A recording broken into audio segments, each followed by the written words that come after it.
అటువంటి మహానుభావుడి ఆశ్రమం మీదకి బుల్డోజర్ అట్లా పంపించారు. బుల్డోజర్ పంపించారు.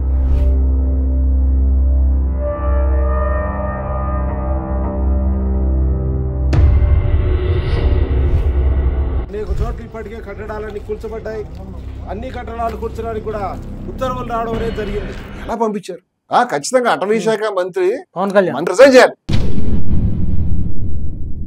ఐఎమ్ అన్అపాలజెటిక్ హిందూ అని కేకలు పెట్టాడు. Am an unapologetic Sanatani Hindu. Am an unapologetic Sanatani Hindu. Pawan Kalyan garu వారి శాఖ ఇది, అటవీ శాఖ. ఇక్కురు మనలేదు ఇప్పటిదాకా. అంటే అసలు వాస్తవంగా మీరేం అనుమానిస్తారు? ఇప్పటికీ ఏమైనా కుట్ర థియరీస్ ఉన్నాయండి. నేను ఏమంటానంటే అసలు ఆర్ఎస్ఎస్ కి ఈ పాటికి ఒక హిందూ ఆశ్రమంలో ఒక గుడి ఉన్నటువంటి ప్రాంతం అంత ప్రఖ్యాతమైనది, 100కి పైగా గుళ్ళు ఆశ్రమాలు ఉన్న చోట ఇంత విధ్వంసం జరుగుతుంటే అసలు దేశంలో ఎవరికీ తెలియట్లేదు, ఏమీ జరగట్లేదు. ఈ ఛానల్స్ వాళ్ళు మాట్లాడితే నువ్వు హిందువా కాదా అని నిప్పులు చెరిగేటువంటి ఛానల్స్ ఉన్నాయి కదా, విషం కక్కేటువంటి ఛానల్స్. కిక్కులు మనట్లేదు, ఎవడు మాట్లాడలేదు. ఇప్పుడు పవన్ కళ్యాణ్ గారి ప్రభుత్వం, చంద్రబాబు నాయుడు గారి ప్రభుత్వం, బీజేపీ ప్రభుత్వం, అక్కడ మోడీ గారి ప్రభుత్వం నడుస్తున్నప్పుడు గుట్టు చప్పుడు కాకుండా దీన్ని వరుసగా డిమాండ్ చేస్తుంది.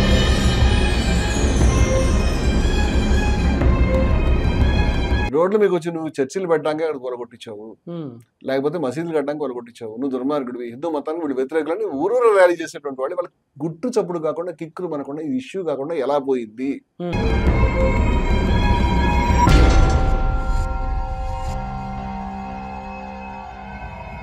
లోకేష్ ముఖ్యంగా ఆయన ట్వీట్ లో కూడా అధికారుల పైన చర్యలు తీసుకుంటాము, క్షమించండి, మా నుంచి తప్పైంది అన్నారు. ఎట్లా చూడాలి కామెంట్? ఆశ్చర్యమైన విషయం ఏంటంటే అసలు ఇది ఎలా జరిగింది? వాళ్ళ ట్యూన్లో లేనటువంటి శాఖలన్నిటి మీద ఒక డిమాలిషన్ కార్యక్రమం అనేది లోపల జరిగిపోతుంది. అందుకే షిరిడి సాయిబాబా యొక్క విగ్రహాలను వారణాసిలో బయట పరించారు.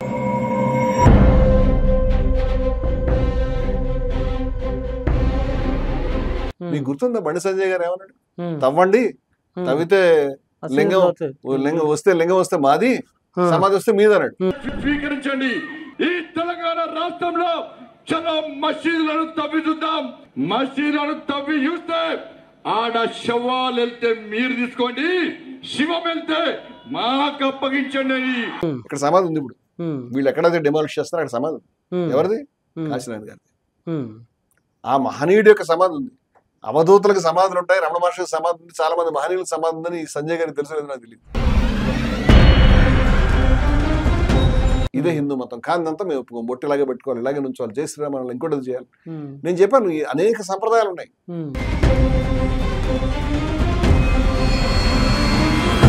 స్త్రీలు కూడా అక్కడ చాలా చోట్ల అక్కడ పూజారులుగా ఉన్నారు అనేటువంటి సమాచారం కూడా నిన్న మన వాళ్ళు పెట్టి చెప్పారు. వీడియోలు బయటకు వచ్చినాయి.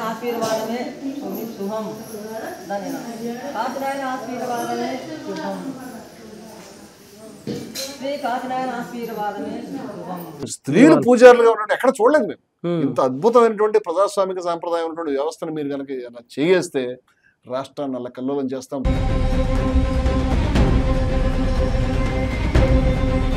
ఇది హిందువుల పార్టీ కాదు, హిందువులు కేవలం ఓట్లు తెచ్చేటువంటి ఒక కార్డు మాత్రమే, ఒక కార్డు కింద మనం వాడుతున్నారు.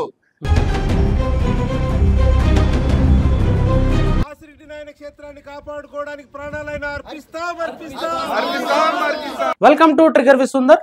కాశీనాయన ఆశ్రమాలు తెలుగు రాష్ట్రాల్లో, ముఖ్యంగా ఆంధ్రప్రదేశ్లో, భారతదేశం అంతా విస్తరించి ఉన్నాయి. ఈ నేపథ్యంలో ఆంధ్రప్రదేశ్లో కాశీనాయన వీటికి సంబంధించిన ఆశ్రమాన్ని వాళ్ళు ధ్వంసం చేస్తున్న పరిస్థితి మనం వీడియోలో చూస్తున్నాం. సోషల్ మీడియాలో బయటకు వచ్చేది, మీడియా దాన్ని ఏం బయట పెట్టలేదు.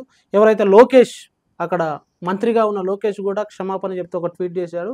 ఈ నేపథ్యంలో మన స్టూడియోలో ఉన్నారు Hindus for plurality and equality జాతీయ ప్రధాన కార్యదర్శి, జై భారత్ జాతీయ ప్రధాన కార్యదర్శి విజయ విహారం రమణమూర్తి గారు. ఆయనతో మాట్లాడదాం. నమస్తే రమణమూర్తి. అసలు ఈ కాశీనాయన సంబంధించిన ఆశ్రమాన్ని కూల్చివేసిన వివాదం మొత్తంగా చాప కింద నారులాగా పెద్ద ఎత్తున ముందుకెళ్ళిపోతుంది. అక్కడికి వెళ్ళి అనేక మంది ధర్నాలు చేస్తున్నారు, మీడియా ఏది ప్రచారం చేస్తలేదు. అసలు ఎవరి కాశీనాయన, ఎందుకు అది కూల్చేస్తే ఇంత పెద్ద ఎత్తున వ్యతిరేకత వస్తుంది? కాశిరెడ్డి నాయన అనే పేరు ఉన్నటువంటి మహానుభావుడు, నా ఉద్దేశంలో అయితే ఖచ్చితంగా ఆయన భగవత్ స్వరూపుడు. నాకేమో ఆ మాట కొంచెం కూడా, ఎందుకంటే ఆయన ఏ లక్షణాలని, ఏ విషయాల్ని, ఏ ఆదర్శాలని తన ఆచరణ ద్వారా, బోధనల ద్వారా ప్రజల్లోకి ప్రచారం చేశాడు. 104 సంవత్సరాలు సుదీర్ఘమైనటువంటి జీవితం ఆయన. ఉమ్, చాలా అద్భుతమైనటువంటి జీవితం. ఆయన ఏదైతే చేశాడో అది కేవలం దైవీయమైన లక్షణాలు. ఉమ్. అక్కడ గీతలో కానీ అక్కడ చెప్పిన గొప్ప లక్షణాలన్నీ ఉన్నాయి ఆయన దగ్గర. ఏం చేశాడు కాశీ నాయన ఆయన ఆశ్రమాలతో ఏం చేశాడు? సుమారుగా 100కు పైగా ఆశ్రమాలు ఉన్నాయండి. దేశవ్యాప్తంగానా ఏపీలోనా? దేశవ్యాప్తంగా కూడా ఉన్నాయి, కాశీలో కూడా ఉన్నాయి ఉమ్, ఆయన ఆశ్రమాలు. ఉమ్, ఉత్తర భారతదేశంలో కూడా ఉన్నాయని చెప్తున్నారు. ఉమ్, మన తెలుగు రాష్ట్రాల్లో అయితే విస్తారంగా ఉన్నాయి. ఉమ్, ఆయన జీవితకాలంలోనే ఏర్పడ్డాయి, ఆయన Hmm. చనిపోయిన తర్వాత కాదు. ఆయన జీవితకాలంలోనే ఈజ్ పాపులర్. ఉమ్, అన్ని చోట్ల కూడా పేద ప్రజలకి ఆయన అన్నం పెట్టేటువంటి విధంగా అన్నదాన సత్రాలుగా ప్రధానంగా నడిచినాయి. అవి ఉమ్, వేల మంది, కొన్ని చోట్ల లక్షల మంది కూడా భోజనం చేస్తారని చెప్తున్నారు. ఉమ్, అదొక సంప్రదాయంగా నిశ్శబ్దంగా అలా నడుస్తూనే ఉన్నది మహాప్రవాహం. ఉమ్, సడన్ గా ఈ వార్తలు కానీ వచ్చేసరికి మనసంతా వికలమైపోయింది. ఉమ్, అసలు అటువంటి మహానుభావుడి ఆశ్రమం మీదకి బుల్డోజర్ ఎట్లా పంపించారు? బుల్డోజర్ని బుల్డోజర్ పంపించారు. ఆహా. ఎలా పంపించారు? ఉమ్, తెలియని వాడు పంపించారు, తెలియకుండా జరిగిందా? ప్రభుత్వాలకు ఏం తెలియకుండా జరిగిపోతుంది ఇది. ఉమ్, ఇది ఒక్కరోజు కాదు, ఇప్పటికి 2-3 నెలల నుంచి ఈ కార్యక్రమం జరుగుతున్నట్టు చాలా లేటుగా ఈ వార్తలు బయటకు వచ్చింది. నల్లమల అడవిలో ఉమ్, మన కడప జిల్లాలో ఉమ్, ఆ కాశీనాయన పేరు మీద ఒక మండలాన్ని ఏర్పాటు చేశారు ప్రభుత్వం వాళ్ళే. ఉమ్. అక్కడే పాపం ఆయన సమాధి ఉంది. ఉమ్, అక్కడ ఈ వరుసగా ఒక్కొక్కటి షెడ్యూల్ని లేకపోతే నిర్మాణాలని, ఉమ్, చక్కటి నిర్మాణాలని కూలగొట్టేస్తుంటే ఉమ్, వాళ్ళు మొరపెట్టుకుంటున్నా ఎవడు బయట ప్రపంచానికి పెద్దగా తెలియలేదు. మనం పోయినా అక్కడికి పెద్దగా సెల్ ఫోన్ సిగ్నల్స్ ఉండవని చెప్తున్నారు. ఉమ్, నిన్న మన టీం వాళ్ళు హిందూస్ ఫర్ ప్లూరలిటీ ఈక్వాలిటీ, ముఖ్యంగా అన్నమయ్య కళాక్షేత్రం పీఠాధిపతి విజయశంకర స్వామి వెళ్ళినట్టున్నారు కదా. విజయశంకర స్వామి గారి నాయకత్వంలో ఉమ్, బ్రహ్మాండమైనటువంటి బృందం నిన్న ప్రజా సంఘాలది, ఉమ్, అలాగే Hindus for plurality equality team అందరూ కలిసి వెళ్లారు. ఉమ్. విజయశంకర స్వామి గారు నాయకత్వం వహించాడు. దాని ఫలితంగానే లోకేష్ దగ్గర నుంచి ప్రకటన రావడం అదే జరిగింది. లోకేష్ ముఖ్యంగా ఆయన ట్వీట్ లో కూడా ఉమ్. అధికారులపైన చర్యలు తీసుకుంటాము, క్షమించండి, మా నుంచి తప్పైంది అన్నారు. ఎట్లా చూడాలి కామెంట్? ఆశ్చర్యమైన విషయం ఏంటంటే అసలు ఇది ఎలా జరిగింది? ఇప్పుడు అటవీ శాఖలో ఉంది ఈ భూములు అని చెప్తున్నారండి. ఈ అటవీ శాఖలో ఉన్నటువంటి భూములు ఇష్టమైనట్టు ఎవరైనా కబ్జా పెడుతుంటే మనం కూడా దాన్ని చేయండి అని అనలేము. కానీ ఇప్పుడు అటవీ ప్రాంతాలలో ఏదన్నా చిన్న చిన్న గుళ్ళు, చిన్న చిన్న కోనేర్లు, చిన్న చిన్న క్షేత్రాలు, లేకపోతే ఆశ్రమాలు ఇలాంటివి ఉండడం చాలా చోట్ల జరుగుతుంది. వాటి పట్ల అవేమి పర్యావరణానికి వ్యతిరేకంగా ఉండవు నాకు తెలిసినంత వరకు. ఏదైనా ఫ్యాక్టరీలు కట్టినప్పుడు, ఏదైనా రిసార్ట్లు పెట్టినప్పుడు, ఏదన్నా గవర్నమెంట్ తాలూకు ఏదైనా పెద్ద ప్రాజెక్టులు పెట్టినప్పుడు, లేకపోతే ప్రైవేట్ ప్రాజెక్టులు పెట్టినప్పుడు డెఫినెట్ గా విధ్వంసం జరుగుతుంది. ఇవి పర్యావరణ విధ్వంసానికి అనుకూలమైనవి ఏవి కావు. బట్ స్టిల్ ఈ ల్యాండ్ ఇలా ఉంది అంటే అది కూడా మనం మాట్లాడదాం. ఇది అటవీ శాఖలో ఉన్నది కాబట్టి ఈ భూమిని జప్తు చేసామన్నారు. ఆశ్చర్యంటే అక్కడ నిర్మాణాలన్నీ కూడా ప్రభుత్వంలో ఉన్నటువంటి మంత్రులు, ఎంపీ ల్యాడ్స్ నిధులతో కూడా కట్టించిన ఉన్నాయి. రోడ్ వేసింది గవర్నమెంట్. అలాగని ఆ కాశీనాయన గారు తన జీవితకాలంలో ఎవరైనా వస్తే నాకు రోడ్డు వేయండి, నాకు ఈ విధంగా ఇది చేయండి, కానుకలు అర్పించండి అని చెప్పినోడు కాదు. నిజమైనటువంటి ఫకీర్ సాంప్రదాయం, మనకు సాధువుల సాంప్రదాయం ఉంటుంది కదా. ఎవరు ఆయన దగ్గర క్యూ కట్టి జనం అంతా వచ్చేవారట.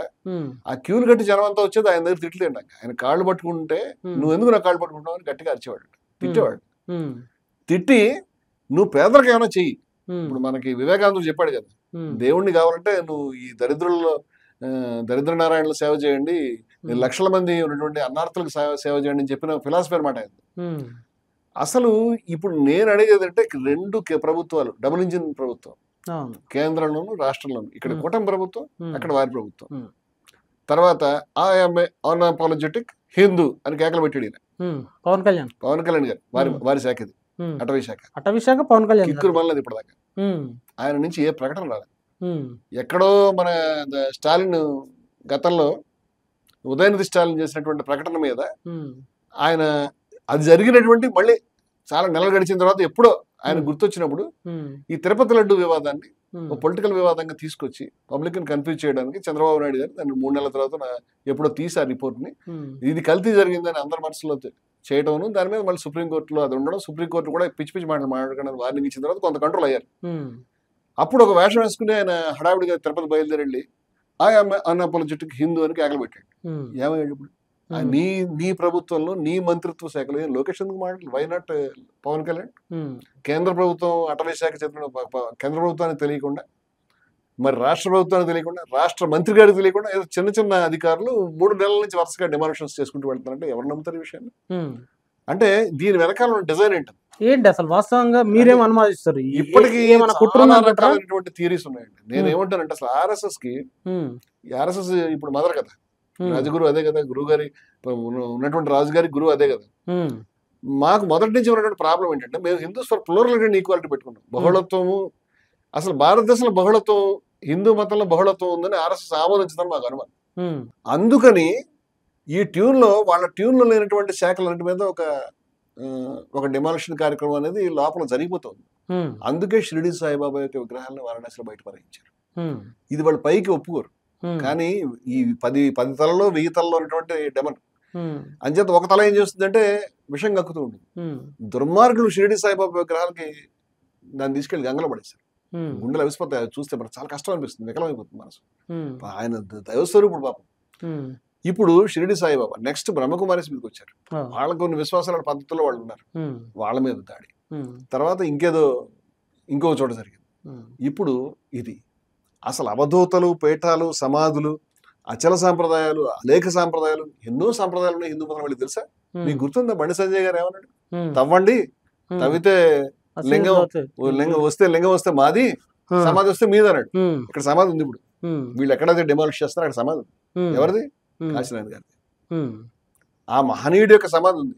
అవధూతులకు సమాధులు ఉంటాయి, రమణ మహర్షికి సమాధి ఉంది, చాలా మంది మహనీయులకు సమాధి ఉందని సంజయ్ గారికి తెలుసు లేదు నాకు తెలియదు. సమాధిని చాలా హేళనగా మాట్లాడాడు.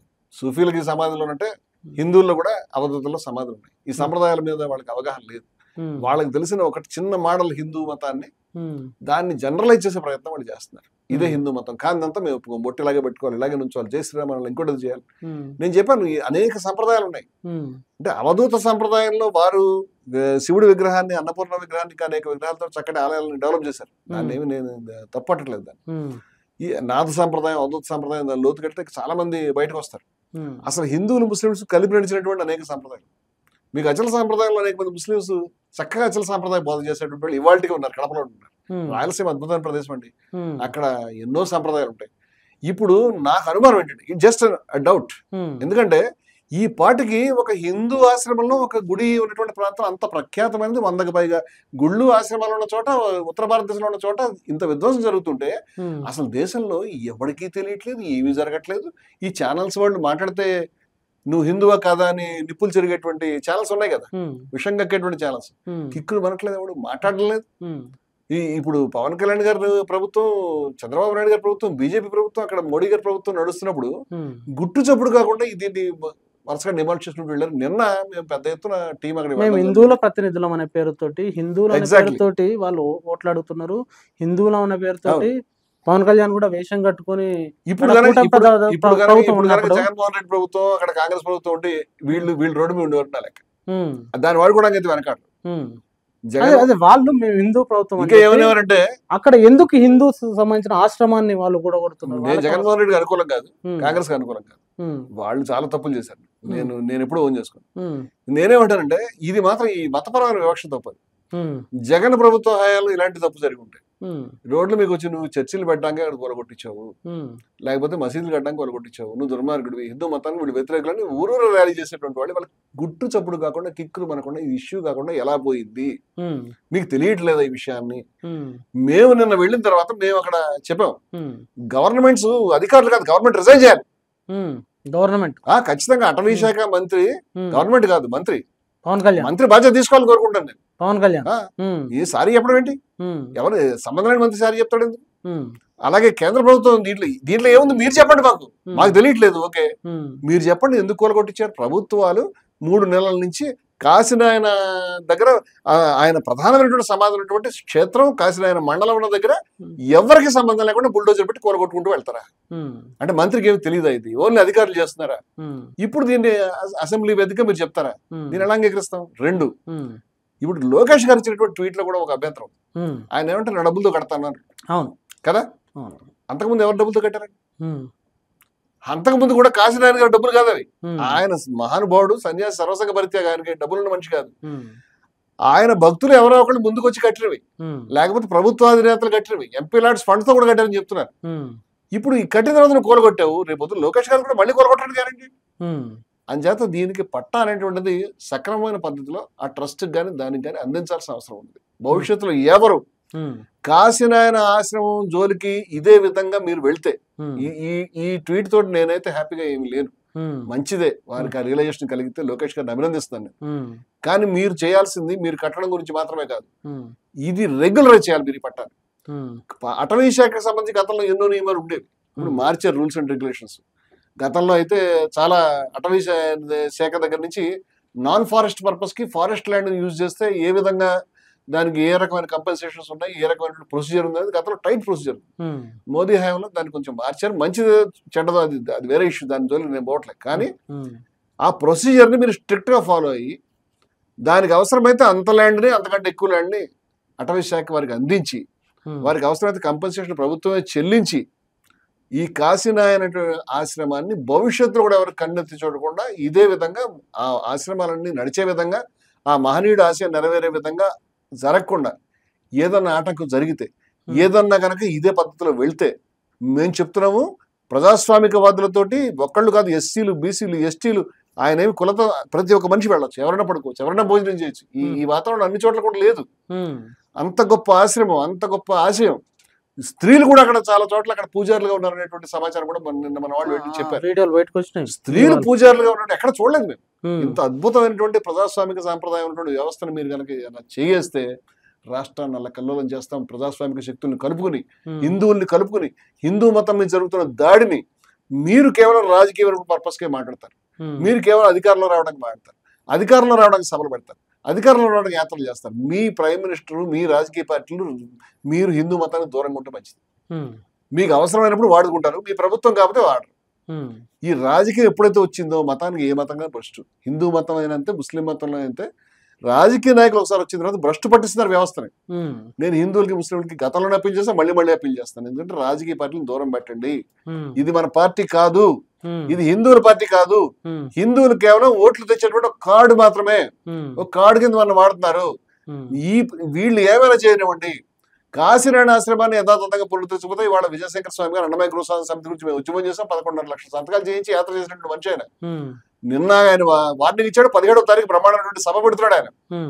మేము చెప్తున్నాము ఈ రాష్ట్రాన్ని ఇలా ఉండలేము. మేము ఖచ్చితంగా ప్రజల్ని కదిలిస్తాం. వేల సంఖ్యలో, లక్షల సంఖ్యలో కాశీనారాయణ ప్రతి ఆశ్రమం నుంచి కూడా భక్తులు ముందుకు వస్తారు. ప్రభుత్వాల తర్వాత ఈ తప్పు ఎందుకు చేసాము ఈ పరిస్థితి అనేటువంటిది ప్రభుత్వానికి కూడా ఇబ్బంది కలిగే పరిస్థితి మేము చేయగలుగుతాం అని చెప్తున్నాం. చిన్న విషయం కాదు, ఖచ్చితంగా దీన్ని అక్కడ దాకా తీసుకెళ్తాం. Thank you very much Ramanamurthy గారు. ప్రజలారా విన్నారు కదా, కాశీనాయన ఏదైతే ఆశ్రమంలో కులాలకు సంబంధం లేకుండా ప్రతి ఒక్కరికి అన్నదాన కార్యక్రమాలు చేసిన ఒక గొప్పగా 100కు పైగా దేశవ్యాప్తంగా ఉన్న ఈ ఆశ్రమాలకు సంబంధించి ఏపీ నుంచి ఆయన సమాధి ఉన్న దగ్గర దాన్ని బుల్డోజర్ని తీసుకెళ్లడం, ఈ ఉత్తర భారతదేశ బుల్డోజర్ వచ్చి మన దక్షిణ భారతదేశంలో, అది ఆంధ్రప్రదేశ్లో ఒక హిందూ ఆశ్రమం పైకి బుల్డోజర్ని పంపించి అది ధ్వంసం చేయడం ఎంత మాత్రం కరెక్ట్ కాదనేది రమణమూర్తి గారు అంటున్నారు. మరి ఆయన చెప్పిన అంశాల పట్ల మీ కామెంట్ కూడా తప్పకుండా అండి. Thank you very much. చూస్తూనే ఉండండి టీటీఆర్.